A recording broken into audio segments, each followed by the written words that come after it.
Good morning. It's a Monday morning. I'm going to jump right in.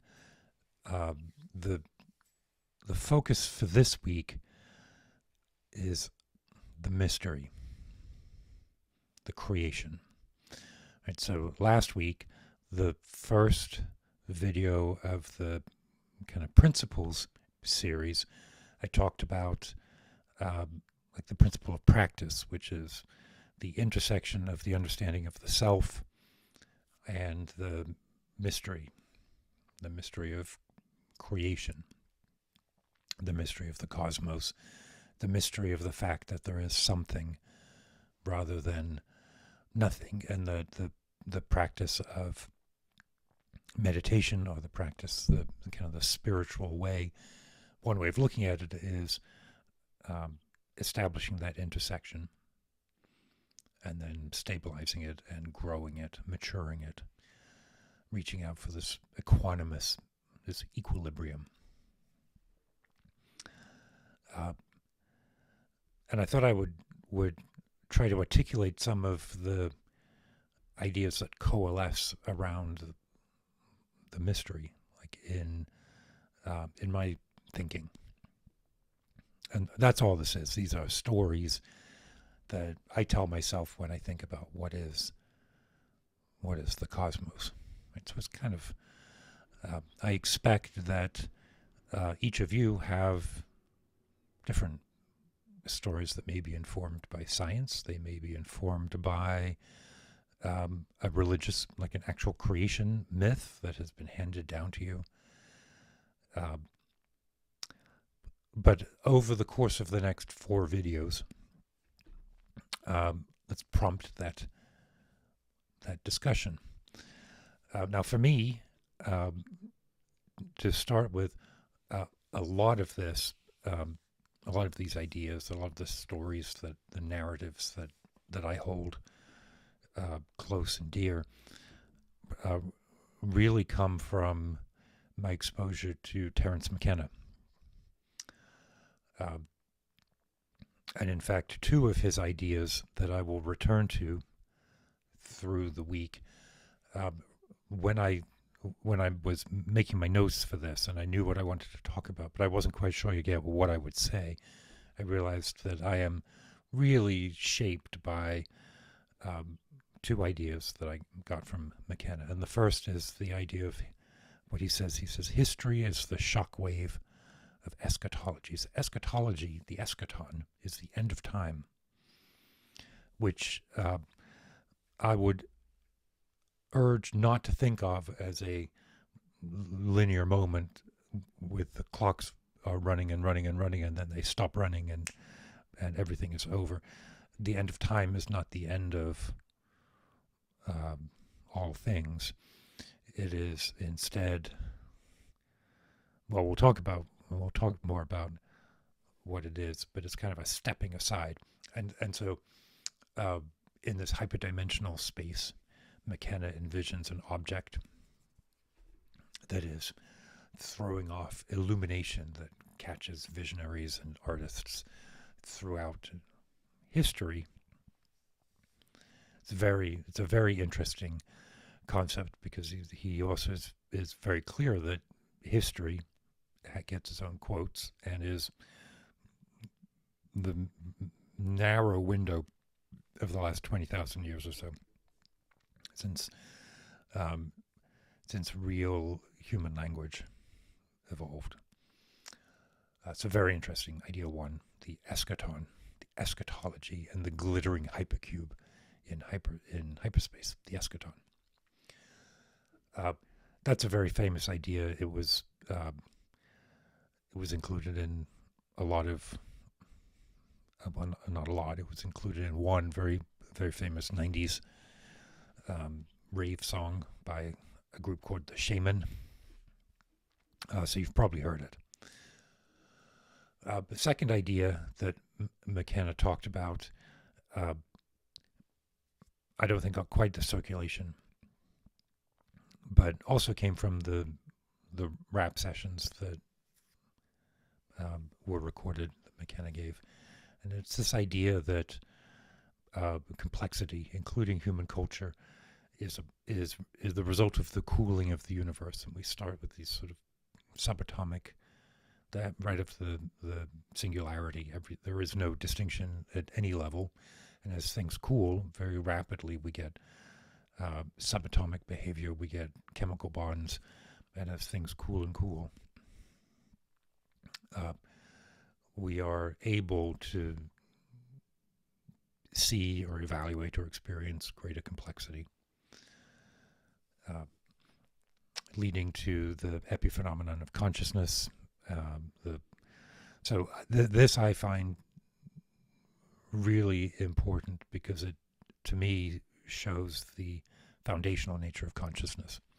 Consciousness is as intrinsic a part of the cosmos, of the mystery, of the space that we inhabit. Consciousness is as intrinsic as gravity or any of the other rules that we are scientifically able to explain. It seems to me likely that if we were to apply the scientific paradigm to the study of consciousness, even with the difficult problems of that, we could arrive at a coherent rule. I don't think that's necessary, and maybe it's a bit misguided to do that. But the idea that there's this sense of cooling and precipitation, out of which emerges this microphone and what I'm saying here, and you listening, and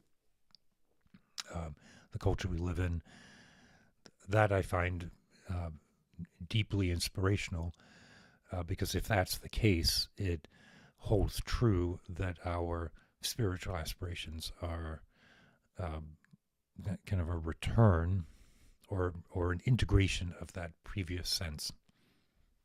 Okay, so those two ideas will form the content of the videos Tuesday, Wednesday, and Friday.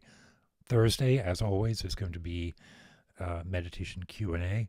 So as a reminder, if you have cues, if you have questions, send them to me as a comment on one of these videos or as an email, and I'll add that to the bucket for discussion on Thursday. But what I want to finish with today, so those are the two ideas that are really going to form the this articulation of a creation myth. And when I say creation myth, I mean sort of why are we here instead of not being here. But I want to talk for just a moment about a peculiar but distinctive characteristic of Terence McKenna. And it's peculiar in the sense that it could really, the way that most of us learned about McKenna and heard him was the result of these cassette tapes that were recorded during workshop sessions that he gave at Omega or Esalen or some of these, or other locations. He would go for a weekend, and in a series of, I guess, 2 to 3 hour sessions throughout the course of a weekend, would do these raps, these sessions. And often they took the form of the participants in the workshop would ask a question, and then he would speak on it for 20 minutes, and then another question would come up, perhaps related or perhaps totally unrelated, and he would speak on that. And these sort of these dialogue, except let's not call them a dialogue, they were more like a prompted monologue, really are, McKenna would say this as well, this was the rich stream of his material. He would respond to a question. So he could have spoken for 6 hours on some topic,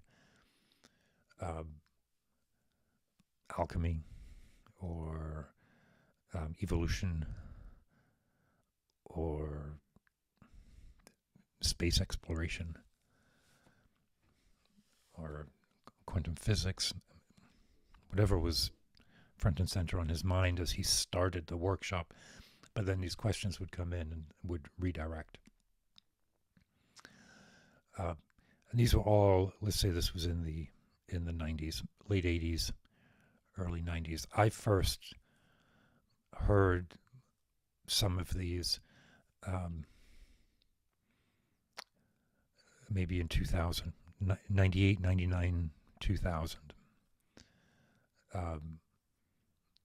is when I was really first exposed to, and in some cases, yeah, I had an actual cassette tape that someone had copied from someone. Now today, all of these are available online. There are some fantastic resources that have cataloged and in some cases transcribed these cassettes. And it's kind of a wonderful archival challenge, because the same event could have been recorded by different people who would then call the speech, the rap, something different.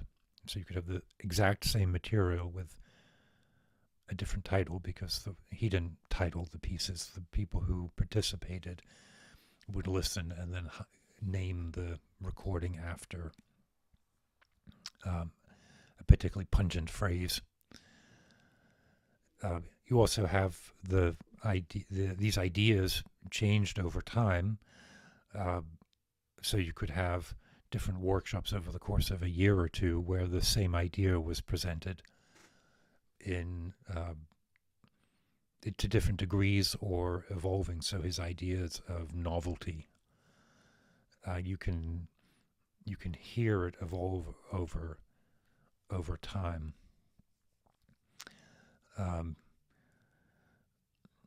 I said that I first heard some of this in the late 90s. He died in the mid 90s, 95, 96. Can't remember exactly when. I have some other videos on McKenna from a while ago that I'll dig up and include in the links here, because I've referenced him before as a real inspiration for how I want to teach and communicate. Because his style is inspired, it's bardic in a way, and it is marginalian in the sense that it can be a topic, and that topic is articulated, and then imagine a document, imagine a parchment, like a medieval parchment with the text, and then there's the intended illuminations, but then over the course of centuries, different scribes would underline and highlight, add in their own commentary, recopy, maybe revise the original text, but certainly provide a commentary on the original. And that entire process is built into McKenna's brain, right, of original illuminations, marginalia, and then that's what we get in the cassette tapes.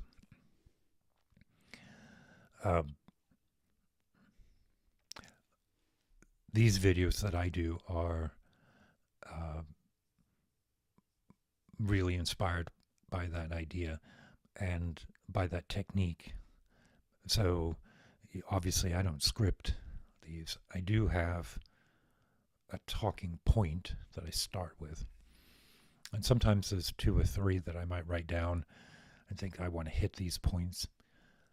But there's a state of mind that I get into, that McKenna gets into, that's available to all of us, that is just really responsive. I'll say something, and often what I say in these videos is unscripted, prompted only by an initial idea, and as unexpected to me as it is to you.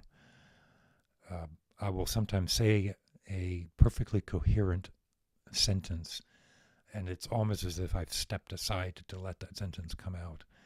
And I will find myself thinking that the word that I'm about to say does not make any sense. It's not the right word. It's the wrong word. And it often is the wrong word. uh, and yet it gives the sentence still maintains its meaning, even with the wrong word. And that wrong word creates a friction, a heat, a frisson that propels other ideas. So we're going to talk about these two ideas, and they're deeply inspired by McKenna, from McKenna. But I want to really stress that the idea of this open-ended, just hit record and go, that's the core of McKenna, because what that shows is that there's a pool of information, a pool of ideas that we have access to. It's available to us as we are open to it. And it's almost like the content of these videos, it is secondary to the experience of witnessing these ideas coalesce. Anyway, I will see you tomorrow for the first real video in the series, where we'll be talking about the eschaton and how that initiates the precipitation of consciousness. It's a pretty good one, right? So thank you. Keep your wits about you.